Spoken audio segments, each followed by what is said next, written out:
Hey, what's going on, everyone? Astrologer Eric Rosen for Sunday, October 18th, 2020. Let's get this chart reading going. Your daily horoscope. So you can have an awesome Sunday fun day. Oh, yeah. We're in those last few degrees of Libra. What do I mean by that?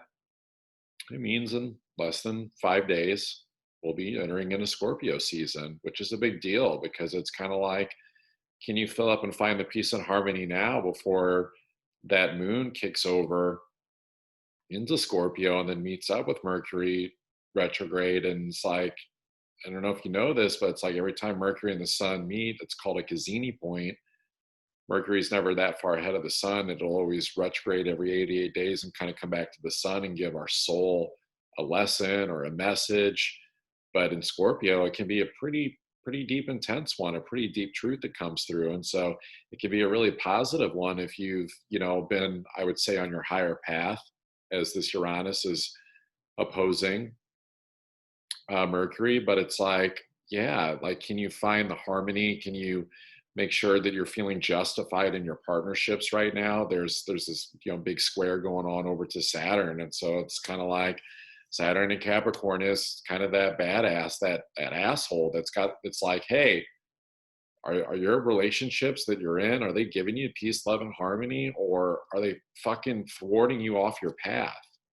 Like, I'm sorry, this is like marching up the mountain with a group of people, and Saturn's kind of like the guy, like kind of helping lead the way, asking you to take responsibility and discipline. There's always someone in a group that's like kind of the leader, and it's like, whether it's coming through that person or it's just coming through you energetically, of like looking back and saying, hey, on top of your shit, like, we'll just use the example of like a boss, that's like been patient with, an employee or something. They're going through some stuff, but it's like, hey man, like, I'm doing everything I can to like kind of give you some float here, some flexibility, but you've been going through this thing with your wife or whatever. It's like, are you guys going to figure this out, or are you going to move on? There's that harshness. The relationship's got to be destined, or they at least have to be committed to growing together. My God, like, by now, if those conversations aren't being had in relationships with the people you're around, like, hey, like, we both have to realize we're going through some intense transformational change from Pluto. And the only benefit, the only happy ending to this relationship is if we're both committed for the long haul, for our own personal growth, and giving each other that space. It's the wisdom of giving each other space energetically, physically, to grow. And for crying out loud, like, getting out of judgment.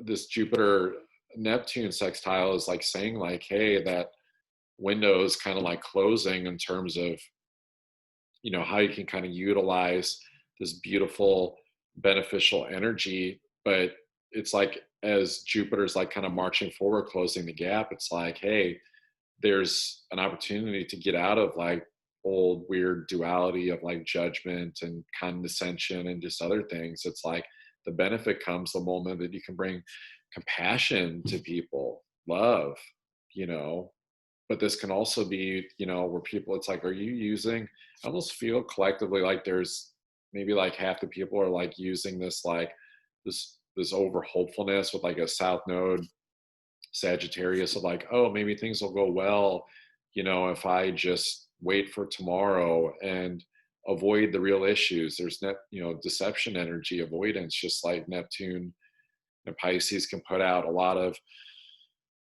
big deception on what's really going on with the truth out there. And so this is where I think in our personal lives, it's saying like, where are your actions being taken? Where are your thoughts going?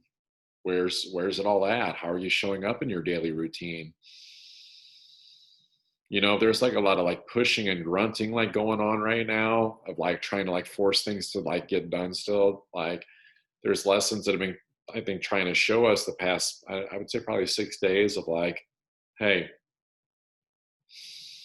notice how crummy and out of alignment you feel when you're pushing too hard and you're holding the breath and just trying to get to an outcome, just to like get it done, just so you can like relax and be like, cool, I got that done. But it's missing the whole point. It's like Jupiter and Capricorn is honoring the fact that the benefit comes from honoring the harshness of the journey just as much as the actual goal accomplishment and the stuff that feels good. And with the Venus in Virgo, making these aspects and opposing a Neptune and a trine to Jupiter, it's like, hey, I see you. Are you avoiding like the real big work here? Or is it, can you actually just like be in a positive vibration as you're getting the work done? Because that's what's going to attract the gifts. That's what's going to attract the success. Success is a feeling, it's a mindset, right?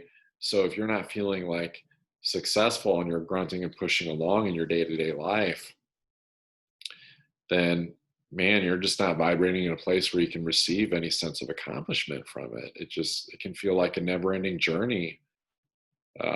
Venus and Virgo, Venus and Virgo reminds me of, what was her name, Evie or something like that from Hunger Games, the woman that has all the makeup on, and but then in the third one that she has to go underground with them, and she's so pissed. She's like, I don't get any of my makeup and blah blah blah. That's like kind of like being her. It's like, are you going to stay in your own, like, almost like prison cell, like how she felt, like her room? And it's like, what was his name? The guy that died of the heroin overdose, that actor that was like, hey, you don't have to stay in here. You can come out. Like, this is your room where you sleep. It's not, we didn't put you in jail. And so it's like, she felt probably like she had to like trudge along and work without like the payoff of like getting her comfort back. Venus like wants her comfort. Virgo's like a lot of work without the payoff, and like getting pissy over the little details. Well, I don't have my makeup, my eyeliner. I don't have, the bed I like to sleep on, or my dog can't get the water that it likes to drink. Speaking of which.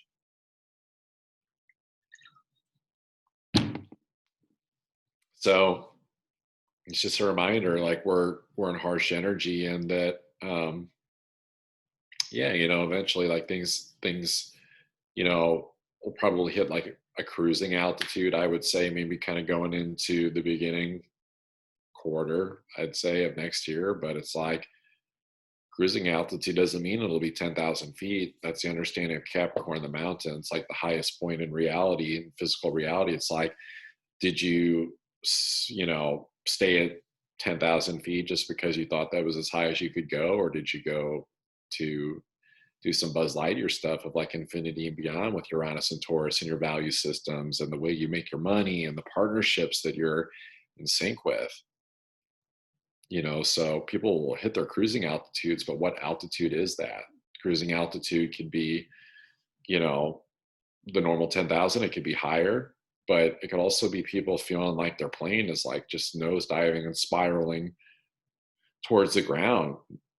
To quote another mindset, a feeling, it's like, even if they have the money or the partnerships around them that have always been there, they're feeling the sense of instability within themselves, within the world, because they don't have that connection to their emotions, to spirit, to God.